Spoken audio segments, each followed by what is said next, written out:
For the next 50 minutes or so, we're going to open the phones up and let you talk to Max Keiser. He does international television for, well, you name it. He's invented major systems used on stock markets worldwide. He's producing an international TV show for the BBC with Alec Baldwin. Just check out his website, maxkeiser.com, because the guy is doing too much to ever tell you about it all. To ship over here, I mean, it looks like the economy is dead, but the brain's still going to get oxygen for a few minutes, maybe 6 months more. But it looks like the economy has just come to a standstill. Yeah, it's a zombie. And if you look at countries around the world, it's already happening. Obviously, in Iceland, the entire economy, because of banking tricks that went bad, the entire economy went offline. The krona, the Icelandic krona, became worthless, and they're on life support system from the IMF. 30% of the population is trying to emigrate out of Iceland today. 30%. Imagine in America, that would be 100 million people. And by the way, Iceland was a wondrous first world nation before this. Iceland 6 months ago was considered to be, exactly an example of the New World Order, if you will, to put it into your terms, as a shining example of banking, as arbitrage, of all the banking products that would make everybody rich. No one could immigrate there. I mean, even if you had $10 million, it was harder to get into than New Zealand. Yeah, and the whole thing went offline in a matter of weeks. All the savings in the UK, people put their savings into Iceland because they were getting 6 or 7%. All those savings evaporated in one day. The UK government paid off those savers in the UK. Now they're suing Iceland to get the money, as are other countries in Europe and around the world. And by the way, there's not even food on most of the store shelves in Iceland. That's right. Just like Argentina, folks, because these bankers can't help it. You turn the back, they have to stick it in you. It's like a psycho that has to kidnap little kids and kill them. I mean, they just got to do it. Max? Also, on the gold front, you saw over the weekend that the finance minister in Iran has now officially come out and said that they're moving most of their $120 billion reserves into gold bullion. That's right. London Guardian, Iran switches reserve to gold report, and that's happening all over the world right now. Central South America moving off the dollar. Meanwhile, the American yuppies are watching football, acting tough. They're delusional. They're stomping around, drinking Kool-Aid. What is going to happen when the American people find out just how bad they've been set up?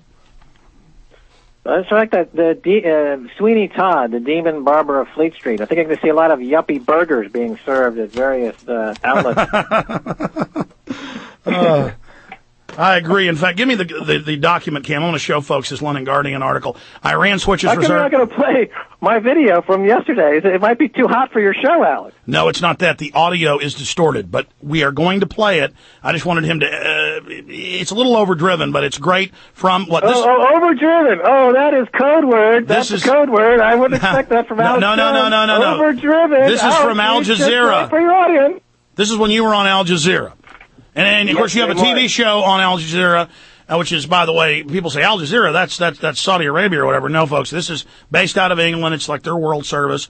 Al Jazeera is in Qatar, which has the biggest military base of America outside the United States. Yeah, Qatar, which is where Al Jazeera is America's ally. Qatar or whatever. I'm always saying it wrong. Okay. Now, you also... Potato. I should remind you, on November 28th, Alex, it looks like the first episode of The Oracle is going to be on BBC World. And last time I was on your show, I said I was going to invite you. If, in fact, we do the November 28th premiere show on BBC World, it goes out to 180 million people. Max Keiser presents The Oracle. I think I got it hooked up. I can bring you in satellite, do a little, 3 or 4 minute interview. I want it. Let's do it. Please put me on The Oracle, produced by Max Keiser and Alec Baldwin. I couldn't think of anything more exciting. But stay there. By the way, I forgot about your clip. And I'm not afraid to play your clip. That's a great way to build it up. Max Keiser, maxkeiser.com. Your phone call straight ahead with our guest. Stay with us. Is very precise. This is a very complicated problem, and we cannot fix it without some international rules. Notably absent from the summit's final statement, any detailed plan to help troubled homeowners or struggling workers in the developing world. That wasn't expected, but with economists projecting a global recession that could last upwards of 2 years, one might be justified in asking whether these leaders really feel the urgency of the situation. Rosalind Horton, Al Jazeera, Washington. Well, let's get a European perspective on all of that. Max Keiser is a financial commentator based in Paris and joins us live. Max, positive words there from the world leaders. Will the financial markets be cheering on Monday morning? No, Bush misspoke. He said that the world's economies were hit hard. That's not true. The world's counterfeiting schemes were hit hard. The bond counterfeiting schemes from Wall Street and the City of London were hit hard. The counterfeiting schemes have been exposed, and the problem is that these G20 nations are not willing to get rid of the scoundrels and the criminals who are running the banks and putting in fraudulent, faulty economy. Somebody should issue a fatwa against Hank Paulson. Someone should issue a fatwa against Hank Paulson because he's an infidel. This is the Constitution of the United States. He's not obeying the spirit of the Constitution. He's issuing counterfeit money, counterfeit bonds. That's why the global economy is in such a sad shape. The man is a financial terrorist. The hyperbole aside. I mean, that's the reality of the situation. That's not the hyperbole. That's not the hyperbole. Well, I'm sure they're not hyperbole. That's the reality of the situation. So the solution is what? Counterfeit. The solution is what?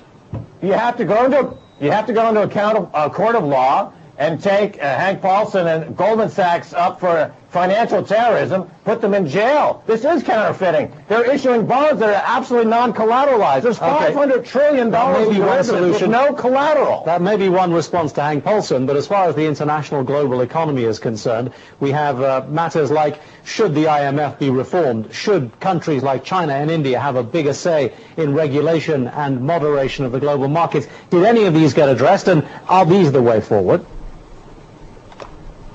China, India, Europe, all the banks own structured financial products sold to them from Wall Street. These are all counterfeit bonds that are exploding. They're worth zero. For example, they have no way of selling these bonds because they have zero value. As a result, they dump oil. And oil, because they're dumping oil to pay for these fraudulent bonds, the price of oil has dropped, and these developing nations are suffering because of this counterfeiting scheme that has zero value. Bush is completely incorrect when he says the global economy is suffering. It's the global counterfeiting scheme that's suffering. These guys are criminals. There should be a fatwa against these guys. He's an infidel. Hank Paulson, his head should be bouncing down the Capitol steps. Max Keiser. I'm sorry, but that's the reality of the situation. Big Brother, mainstream media, government cover-ups. You want answers? Well, so does he. He's Alex Jones on the GCN Radio Network. Find it most places, but the price goes down. Only in La La Land, but we're in La La Land. Alarm bells ring as Hillary offered leading role in American healthcare overhaul. Paulson supports FDIC foreclosure prevention plan, but then you read deeply into the facts. It's another bait and switch where they just keep the money, and then maybe if the Treasury feels like it later, if a bank renegotiates a mortgage, then maybe they might give them a little bit of money. Blackwater gunboats will protect ships on the west coast and east coast of Africa. There's now pirating going on every day off of Nigeria, but mainly off of Somalia. They're on the Horn, and they grabbed a Saudi oil tanker, as you know, yesterday, 3 times the size of the biggest U.S. aircraft carriers. As big as they get. Mega ship. I mean, it is just society imploding in on itself as Somalis starve to death. I'm not defending what they're doing, but you take a look at those folks. They don't get much food, and that's what they're saying. And they also don't like the fact that this has been caught on video. The big ships pull up and dump their toxic waste right off the Somali coast, so the fish have all basically died. It's all part of just the raping and robbing going on by the elite as things break down. Gunboats will protect ships Blackwater. Huh. Who will protect us from Blackwater when they're not in New Orleans confiscating guns? NATO chief calls for more non-U.S. troops in Afghanistan. MTA's planned cuts include everything from station agents to entire train lines. They're going to shut down in New York, Boston, D.C., you name it, shut down whole lines of public transit. Doesn't matter if it's $4 to $8 to basically go anywhere. And they're just going to make you crowd on like sardines even more. But don't worry, there will be more police searching you. There's lots of money for that. While the border stays wide open and millions of illegal aliens are released from prison.